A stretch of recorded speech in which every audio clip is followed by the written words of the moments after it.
Welcome back to Real Reactions, everybody. Wally is on vacation for Thanksgiving. He's traveling, so it's just me, Dave, and you.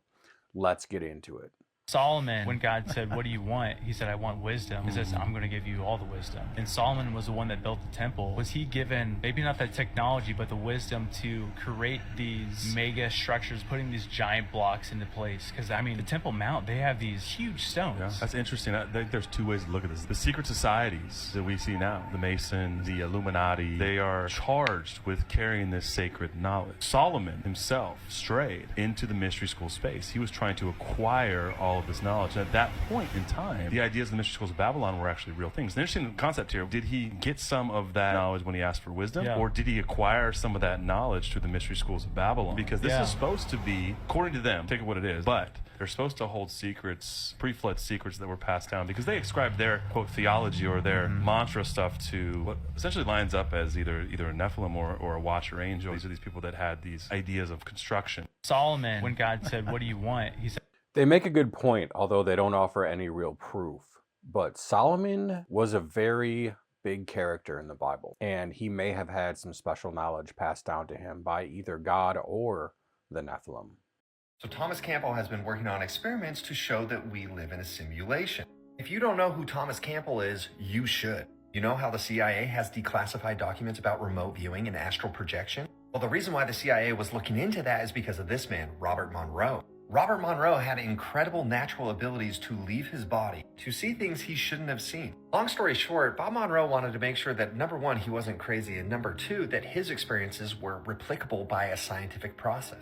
One of the genius scientists he hired is Thomas Campbell. And his whole experience of working with Robert Monroe is dictated here in this book called My Big Toe, which is probably one of the greatest books ever written about the connection between science, physics, metaphysics, spirituality. So here's the thing, Thomas Campbell has experienced that we live in a holographic reality because he achieved similar states that Robert Monroe was able to, but now he's trying to prove it through experiments. Search this title if you want to read the article. Basically, he wrote this paper in 2017, devising how we would test simulation theory. It's 22 pages long, but let me give you the key concepts. And if you're not following along right now, you need to be, so follow, because we've been doing an entire series on the fact that we might be in a simulated reality. First and foremost, they lay out the premise in the abstract. If reality is a simulation with limited computational resources, then observable phenomena might act like it would in a video game, where content is only generated or rendered when there is a conscious observer, i.e. player. I just want to note, conscious observer doesn't mean human beings, and it doesn't mean visibly looking with your eyes. Now they lay out there's two views that you have to integrate when it comes to quantum physics and reality, digital reality. One, that the universe itself is a computer. Two, that reality is virtual, but it is distinct from the system that is operating the simulation. The focus of the paper was the second view. In the paper, they explore what causes the collapse of a wave function, like the very famous, very controversial experiment, the double slit experiment, where photons were expected to have a clumping pattern, but they showed an interference pattern, and then when they set up an observing device to see why, it did a clumping pattern. They state that particle-wave duality could be sign of a simulation, because in simulation theory, it suggests that that collapse of a function happens when information is rendered because there is a conscious observer, which aligns with the constraints of computational resources. Again, conscious observer does not mean just human, and it doesn't mean looking with your eyes. The paper states that then the universe would optimize computational complexity by only rendering reality when it's observed, just like a video game. If a player is not in a certain area, the video game does not render that area. They state that this viewpoint resolves phenomena like wave-particle duality, quantum entanglement, and the violations of locality in Bell's theorem, because it would acknowledge that concepts like distance and locality are all constructs within the simulation. Campbell suggests that you can make changes to famous experiments like the double slit experiment that would really shine a light on whether we're living in a simulation. Here's how Campbell proposes that you can perform the double slit experiment again. You can detect the data without notifying the observer. He believes that by removing the observer from the experiment, the actual recorded information never existed in the first place. This would show that the universe around them doesn't exist, much like a video game. In his thinking, that the universe is exclusively participatory. One reason why I think this paper is so fascinating is Thomas Campbell has a very unique perspective. As I mentioned, through his work with Robert Monroe and exploring the various levels of consciousness, he has at some degrees experienced that we live in a holographic universe. Because he's a scientist, he also has the perspective of how we could elicit experiments, set them up, execute them to prove whether or not we live in a simulation. If you haven't, you got to get his book, My Big Toe. It's freaking amazing. So Thomas Campbell has been working on... So the double slit experiment has always fascinated me. And if this guy's got another way to do it, to learn more from it, I think we should, because the more we get into quantum physics, the more we see that it does seem to be a computational universe, and that we are involved in that computation. Like he said, a conscious observer.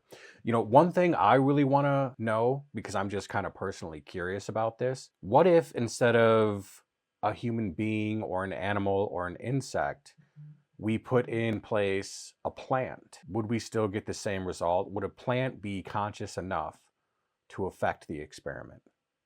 I'd really like to see that. Just a few hours after this video was recorded, the young girl pictured in the video would be dead. So this story is incredibly tragic and happened in March of 2024. This is Manvi, a girl from the Punjab region in India. In March of this year, Manvi was celebrating her 10th birthday, and her family pre-ordered a cake from a local place called Cake Kanha. So as you can see at the beginning of this clip, they ended up eating the cake for Manvi's birthday, and they all seemed to be enjoying it. But shortly after eating the cake, Manvi and her sister started violently throwing up. After they had vomited for a while, Manvi then started to complain of a dry throat. She was very thirsty and tired, and she went to bed. Sadly though, Manvi's condition grew worse and worse throughout the night, and in the morning when her parents decided to rush her to the hospital, it was too late, and she was declared dead shortly after arrival. This is the cake in question. Now, according to reports I found online, sections of this cake were sent in to investigators to be tested. The family believes that this was a food poisoning case, and that somehow the bakery had included a toxic or poisonous substance inside of the cake, but I couldn't find any further information about what ended up happening. But it's clear with Manvi and her sister growing violently ill, the entire family got ill after consuming this cake, that it was related to this baked good. If you want to hear more true crime stories, listen to the podcast Murder in America that I co-host with my wife Courtney. It's available on all streaming platforms. Just a few hours.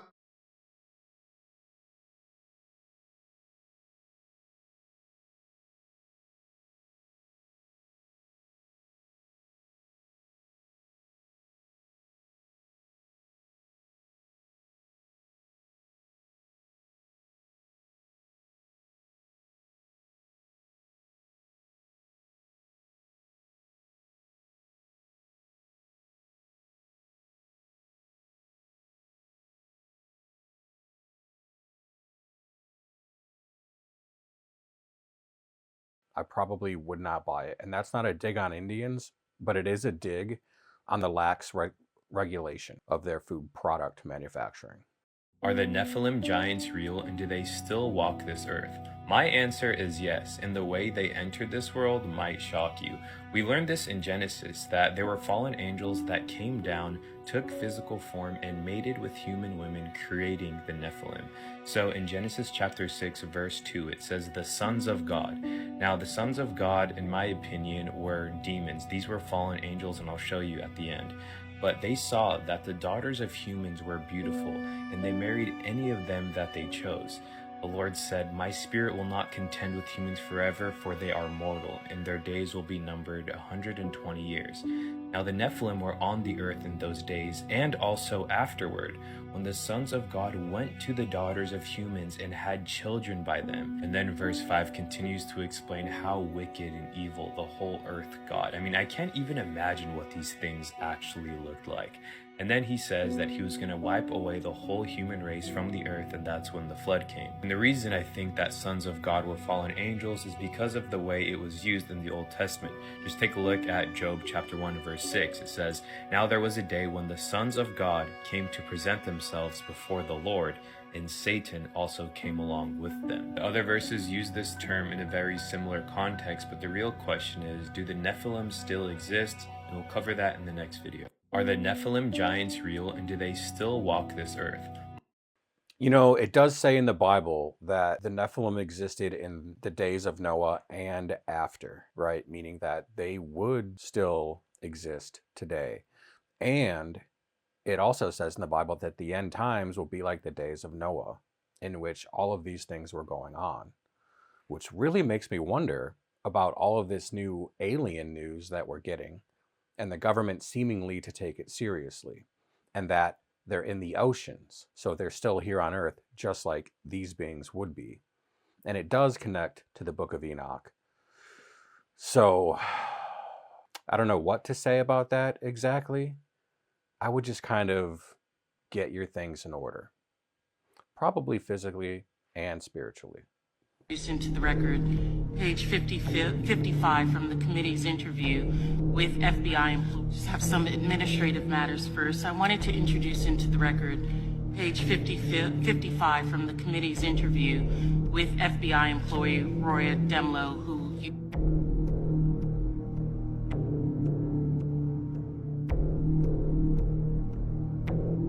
I wanted to introduce into the record page 55 from the committee's interview with page 55 from the committee's interview with which took place on July 17, 2023. In that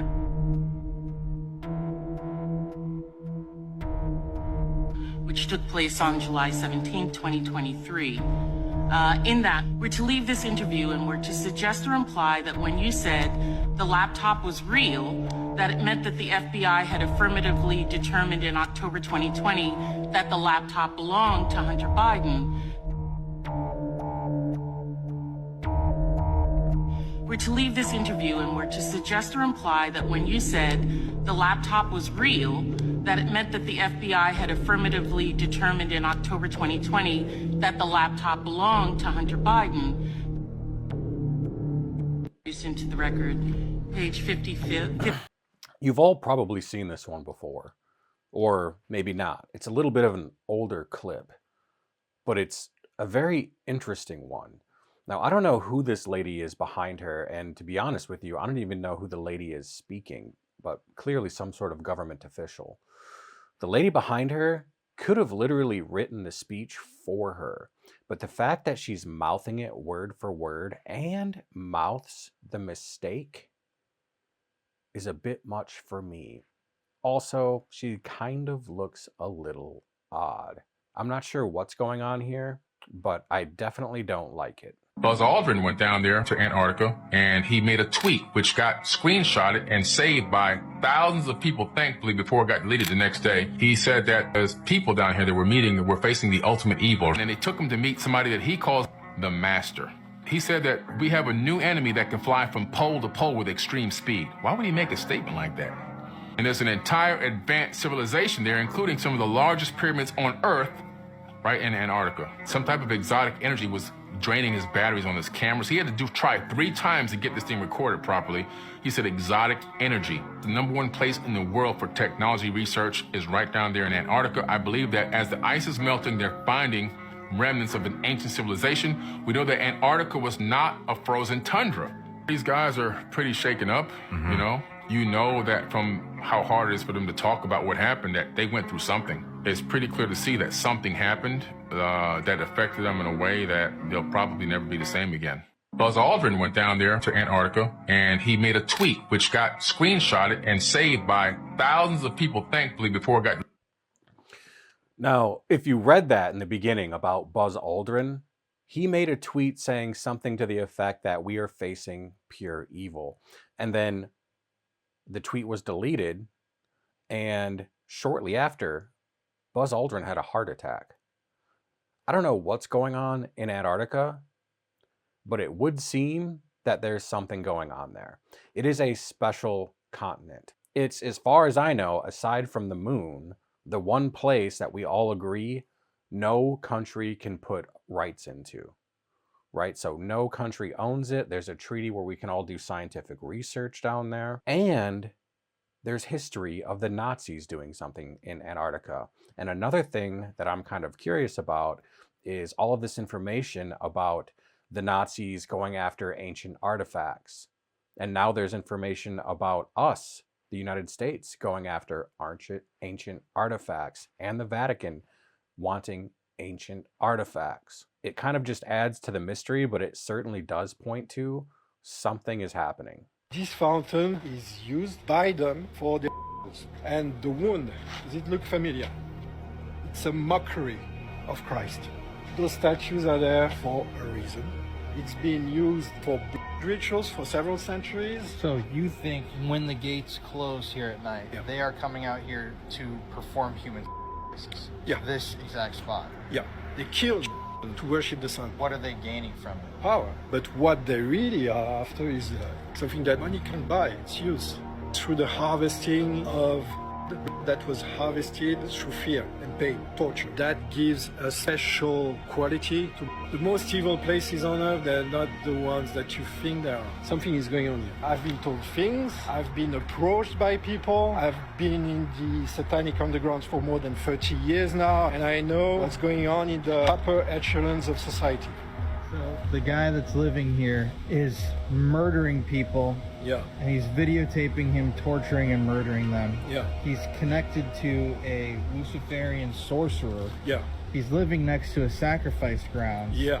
He finally gets arrested for all this, and before he can give any information, he kills himself. Yeah, And he's living on the grounds of one of the most famous palaces exactly. in France. So, or maybe they're still alive. Maybe they're watching this video. You never know.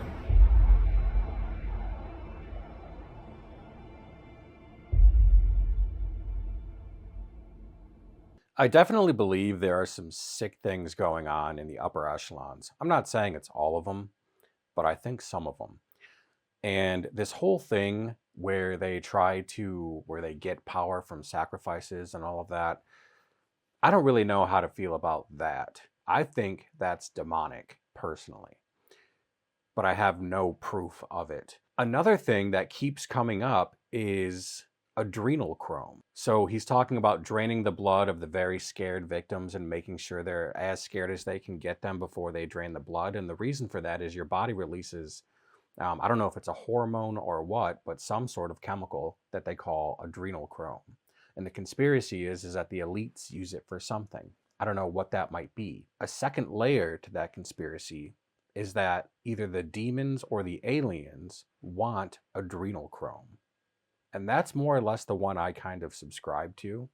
I think that it's not for the elites specifically. I think it's for the ones that the elites get their power from, which would be the aliens/demons. And then those aliens/demons are using it in some way, shape, or form. It somehow is something that they need or want. Check this video out, y'all. This hunter runs across this shelter in the woods, and he decides to leave a trail cam for 7 days. Check out this structure first, you guys. He finds this in the woods, so he decides to leave a trail cam strapped to a tree for 7 days, as you're about to see here.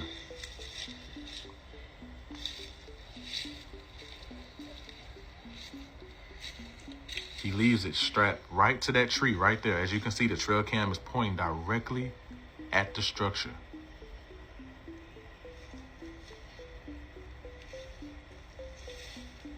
Seven days later, along with many broken limbs, this is what he captures on the trail cam.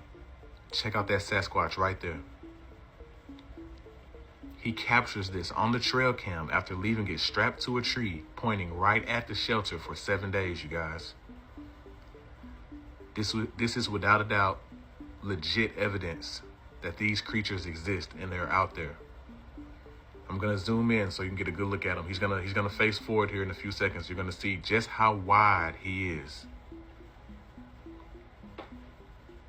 Now, if this was a man in a suit, it'd have to be Shaq or somebody, or just look at that shoulder span. That is not human. Check it out, you guys. This is a Sasquatch, up close and personal, that was found near this structure. Check it out, you guys. Amazing creature.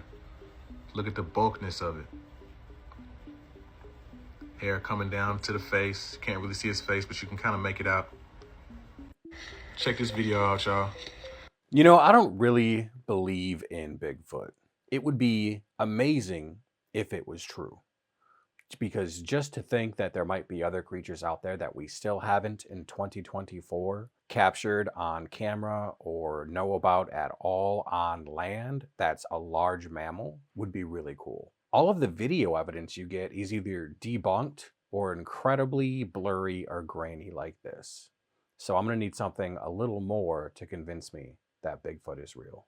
If you enjoy these kind of videos, do me a favor and put a like down below the video and make sure you subscribe so you can catch the next one I'm going to put out. I drop a video every day, so I'll see you then. All right, let's get back into it.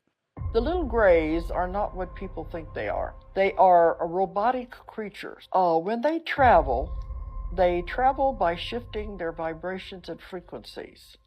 All they have to do is raise the vibration of the craft. It's like watching a fan blade or a propeller on a plane. When it speeds up, it becomes invisible. That's what happens with them. When they speed up the vibration and frequency of the craft, it will disappear into the other dimension. People have reported seeing a light in the sky will suddenly blink out. And other times you'll see one just appear. That's when they slow down the vibration to come into our atmosphere.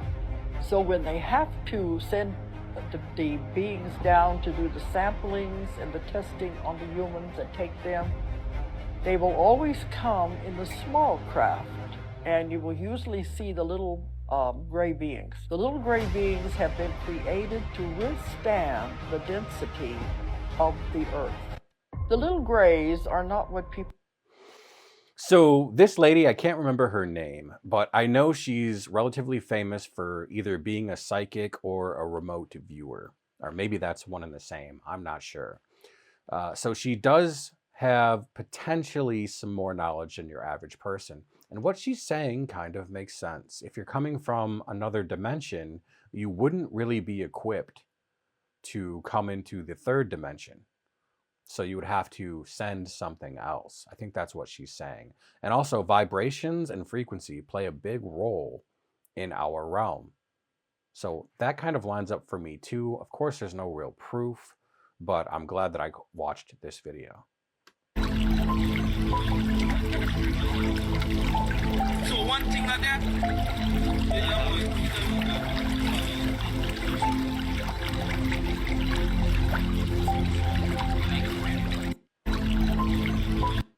That's a weird one. I wanted to play this one because of all the black goo things that are going around. I don't know if you've seen them, but they're also in music videos now and celebrity photography where they're covering themselves in black goo or drinking black goo or emerging from black goo or crying black goo. So this is one you might want to look into because it seems to be something, if the in plain sight theory is correct, something might be happening with this black goo. We're witnessing right now the first generation of mutated humans, okay? We're in the timeline right now where we're seeing the first generation of mutated human DNA, where it's going to be leading to that timeline of humans devolving and mutating into becoming the Greys, okay? A lot of us think Greys are aliens, but they're not really aliens. The Grey is an offshoot of what has happened in this collective right now as a result of this experimental gene therapy that's being imposed on the collective consciousness. And you're seeing right now the first generation of the mutation that's happening amongst the human collective. Over time, as this mutation continues, the human body, the human DNA is going to continue to devolve. This is the reason why now the Greys look the way they do, is because it's a mutation of the original human DNA and them devolving, and they have selectively, exchanged certain DNA in preference of other DNA. So the Greys prefer to be more intellectual, more logical. This is the reason why they have massive heads, and they're very intellectual, and they have very strong psychic and mental capabilities, telepathy, psychic abilities, everything relating to the mind. But when it comes to their heart and empathy, their race has turn off that heart chakra. They have deactivated all feelings, all compassion, all love, because they view that as being a hindrance to their race. So we see a race where it's very imbalanced in the heart and in the mind. So as a result of being very imbalanced with these two energy, you have what you have right now with the Greys. So now we're witnessing the birth of the first generation of mutated humans. They already have these completely black eyes, no longer looking like human, very abnormal, very strange.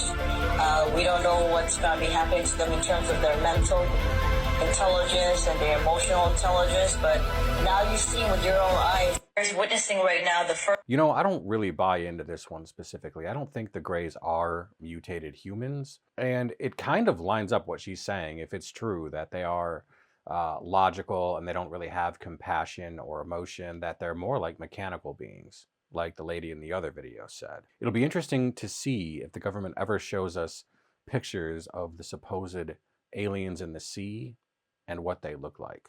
Okay, that's it for today's video. I hope you guys enjoyed it. If you do like this kind of content, do me a huge favor and hit a like on the like button below. Make sure you subscribe so you can see the next video we put out. I put out a video every day, and we'll see you next time.